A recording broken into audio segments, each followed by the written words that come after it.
பண்டிகைக்கு பேரு ஹனூக்கா. ஹனூக் என்று சொன்னால் கிளீன். நாம் நடமாடும் தேவாலயம்.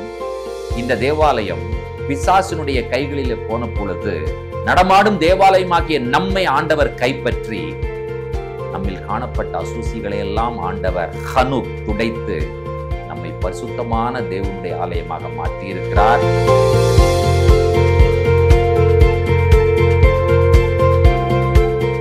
கர்த்தருடைய பரிசுத்த நாமத்திற்கு மகிமை உண்டாவதாக. ஆண்டவராய் இயேசு கிறிஸ்துவின் நாமத்தில் அன்பின் வாழ்த்துக்கள். கர்த்தருடைய பண்டிகைகள் 7. சரித்திரத்தில் ஆண்டவர் செய்த மகத்துவமான கிரியைகள். அதற்காக 2 பண்டிகைகள். ஒன்று, எஸ்தரின் காலத்தில் தேவனுடைய ஜனங்கள் காப்பாற்றப்பட்டதற்காக இன்றும் கொண்டாடப்படக்கூடிய பண்டிகை பூரீம். ஏற்பாடுகளுக்கு இடைப்பட்ட காலம், அதாவது மல்கியாவிற்கு பிறகு ஆண்டவராய் இயேசு கிறிஸ்துவினுடைய பிறப்பிற்கு முன்பு 400 ஆண்டுகள், அதை அமைதியின் நாட்கள் ஆண்டுகள் என்று சொல்லுகிறார்கள். ஏற்பாடுகளுக்கு இடைப்பட்ட காலம், அதாவது intertestamental period between the old and the new testaments. அதிலே கிரேக்கர்கள் இஸ்ரவேலை பிடித்து வைத்திருந்தார்கள். அதிலே அன்டியோகஸ் எபிபானஸ் என்கிறதான ஒரு அரசன் தேவனுடைய ஆலயத்தை கைப்பற்றி மகா பரிசுத்த ஸ்தலத்தில் ஜூஸ் என்கிறதான கிரேக்க கடவுளை போய் வைத்து விட்டான்.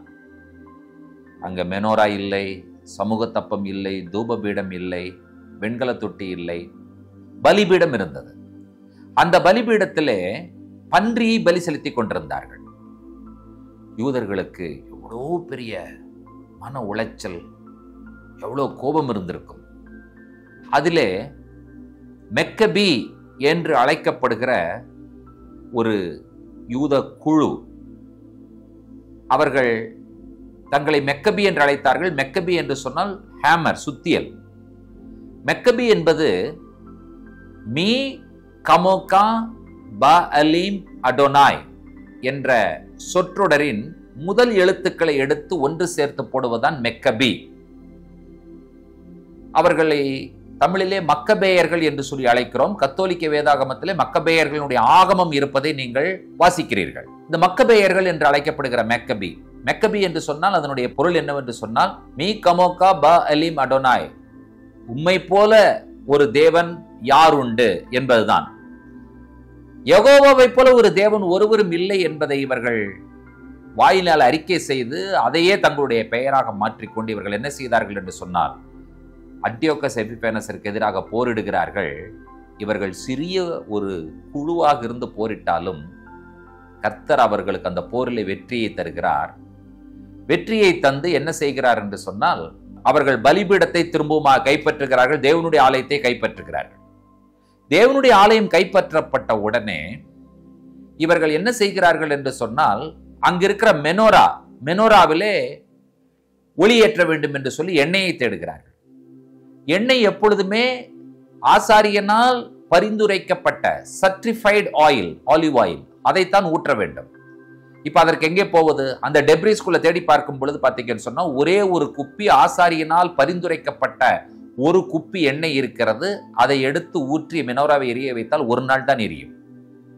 ஆனால் இவர்களுக்கு எண்ணெய் வேண்டும் என்று சொன்னால் கெத்தாஃபர் வரைக்கும் வரணும், வடக்க வரணும். அங்க வந்துதான் இவர்கள் எண்ணெய் எடுத்துக்கொண்டு வர முடியும். அதற்கு இவர்களுக்கு தேவைப்படும் நாட்கள், போவதற்கு 4 நாட்கள், வருவதற்கு 4 நாட்கள், மொத்தம் 8 நாட்கள் தேவைப்படுகிறது.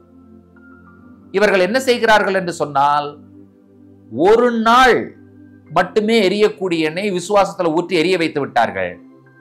அந்த எண்ணெய் 8 நாட்களுக்கு எரிந்தது. ஆகையினால் இவர்கள் என்ன செய்தார்கள் என்று சொன்னால், தேவாலயத்தை இவர்கள் கைப்பற்றினபடியினால் தேவாலயத்தை கொண்டாடும் வகையிலே அவர்கள் ஒரு பண்டிகை கொண்டாடினார்கள். அந்த பண்டிகைக்கு பல பேர் இருக்கிறது. தேவாலய பிரதிஷ்டை பண்டிகை, ஹனூக்கா, வெளிச்சங்களின் பண்டிகை. இந்த பண்டிகையை பற்றி வேதாகமத்தில் யோவான் எழுதின சுவிசேஷம் 10ஆம் அதிகாரத்தினுடைய 22, 23 வசனங்களிலே சொல்லப்பட்டிருப்பதை நாம் வாசிக்க கேட்கலாம். பின்பு எருசலேமிலே தேவாலய பிரதிஷ்டை பண்டிகை வந்தது, மாரி காலமுமாய் இருந்தது. இயேசு தேவாலயத்தில் சாலமோனுடைய மண்டபத்திலே உலாவிக் கொண்டிருந்தார். கவனித்தீர்களா? தேவாலய பிரதிஷ்டை பண்டிகை வந்தது, மாரி காலமுமாய் இருந்தது. அப்ப இந்த பிரதிஷ்டை பண்டிகை கொண்டாடுகிற நாட்கள் எதுன்னு கேட்டீங்கன்னு சொன்னா நவம்பர், டிசம்பர். ஹீப்ரு மாசத்துல கிஸ்லேவ் மாதத்துல கொண்டாடக்கூடிய பண்டிகை. இந்த பண்டிகை எவ்வாறு கொண்டாடுகிறார்கள் என்பதை கவனியுங்கள். இந்த பண்டிகைக்கு பேரு ஹனூக்கா. ஹனூக் என்று சொன்னால் கிளீன், துடைத்தல். இதற்கு ஏன் ஹனூக்கா என்று பெயர் வைத்தார்கள் என்று சொன்னால், பன்றியை பலி செலுத்தின அந்த பலிபீடத்தை இவர்கள் கைப்பற்றி ஹனூக், துடைத்தார்கள், கிளீன் பண்ணினார்கள். ஆகையினால இந்த பண்டிகைக்கு ஹனூக்கா என்று பெயர். இந்த பண்டிகைக்கு இன்னொரு பெயர் என்னன்னு கேட்டீங்கன்னா ஃபெஸ்டிவல் ஆஃப் லைட்ஸ். இந்த பண்டிகையை கொண்டாடுவதற்கு இவர்கள் ஒரு விசேஷமான கேண்டில் இவர்கள் தயார் பண்ணினார்கள். இந்த கேண்டிலுக்கு பேர் பாத்தீங்கன்னு சொன்னா ஹனூக்கியா அல்லது ஹனூக்கா மெனோரா என்று சொல்லுவார்கள். ஹனூக்கியா என்று சொல்லலாம், ஹனூக்கா மெனோரா என்று சொல்லலாம். பொதுவாக மெனோராவை நீங்கள் பார்த்திருக்கிறீர்கள், அதுல 7 அகல்கள் இருக்கும். ஆனால் இந்த ஹனூக்கியாவில் 9 அகல்கள் இருக்கிறது. 1, 2, 3, 4, 5, 6, 7, 8, 9. ஏன் 9 அகல்கள் என்று சொன்னால், இந்த ஒரு அகல், அதாவது எந்த ஹனூக்கியா நீங்க ஸ்டாண்ட பார்த்தீங்கன்னாலும் அதுல ஒன்று மற்றதை விட வெளியிலே தனியாக தெரியும், அல்லது உயரமாக காணப்படும். இப்படி ஒரு யூனிக்கா அதை வெளியே தள்ளி வைத்திருப்பார்கள். இதுல பாத்தீங்கன்னு சொன்னா இது வெளியே இருக்கிறது, இது என்ன செய்யலாம் என்று சொல்ல தனியாக எடுத்துக்கொள்ளலாம். இந்த ஹனூக்கா பண்டிகை 8 நாள் கொண்டாடக்கூடிய பண்டிகை. ஏனென்று சொன்னால், ஒரு நாளைக்கு வரக்கூடிய எண்ணெய் 8 நாளைக்கு வந்தபடினால் இது 8 நாள் கொண்டாடுகிறார்கள். முதல் நாளில் என்ன செய்வார்கள் என்று சொன்னால், இந்த கேண்டில், இதை வெளியே எடுக்கிற கேண்டிலுக்கு பேர் ஷமாஷ். ஷமாஷ்னா சர்வன்ட் கேண்டில். இதை பற்ற வைத்து முதல் நாளிலே ஒரு விளக்கை பற்ற வைப்பார்கள். அந்த விளக்கு எரிந்து கொண்டே இருக்க வேண்டும், 8 நாளைக்கு எரியணும்.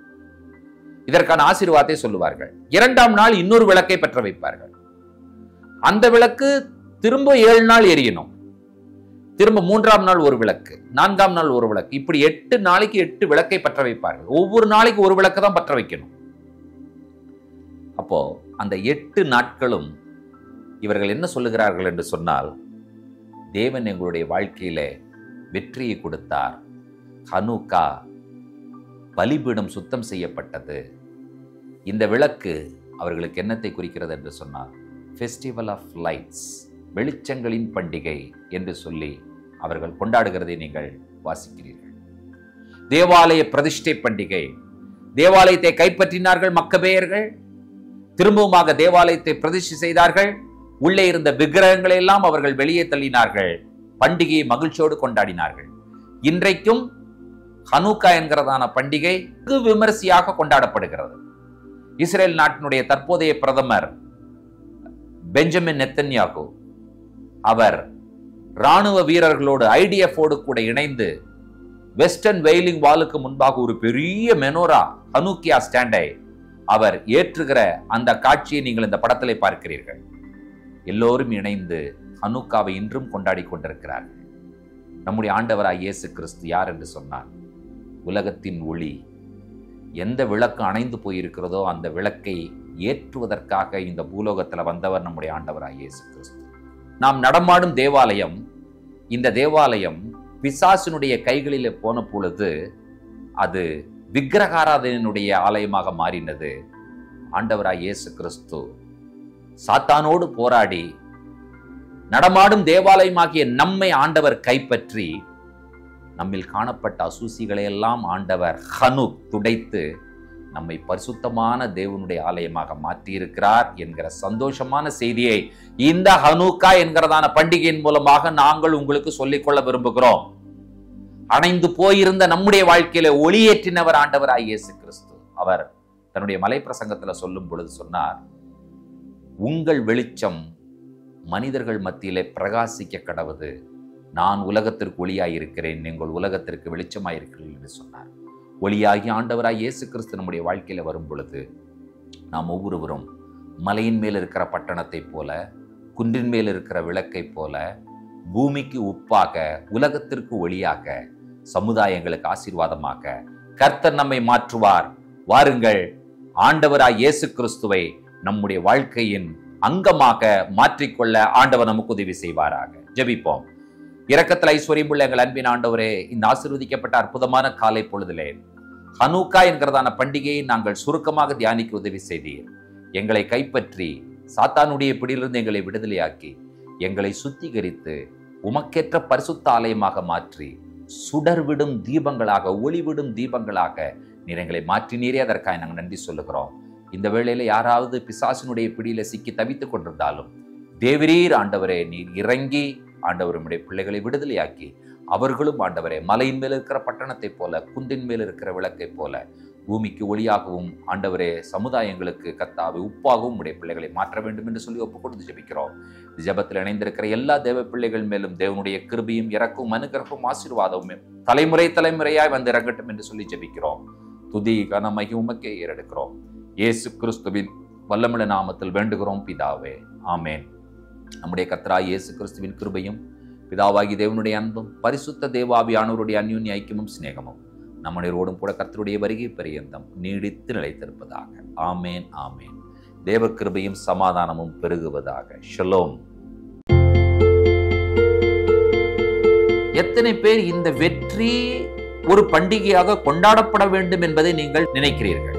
இந்த பண்டிகையை கொண்டாடுவதற்கு நமக்கு என்ன தகுதி தேவை என்று சொல்லி கேட்டால், பண்டிகையின் கொண்டாட்டத்தில் நாம் ஒன்றை எதிர்பார்க்க வேண்டும். என்னவென்று சொன்னால், என்னுடைய மணவாளன் கிறிஸ்து திரும்பி வருவார், இவைகளெல்லாம் கர்த்தர் செய்தார் என்கிறதை பண்டிகைகளின் மூலமாக அறிந்து கொள்வோம் என்று சொன்னால், அந்த வெற்றி யாருக்கு கையளிக்கப்பட்ட வெற்றி என்று சொன்னால், நமக்கு அர்ப்பணிக்கப்பட்ட வெற்றி, நமக்கு கையளிக்கப்பட்ட வெற்றி.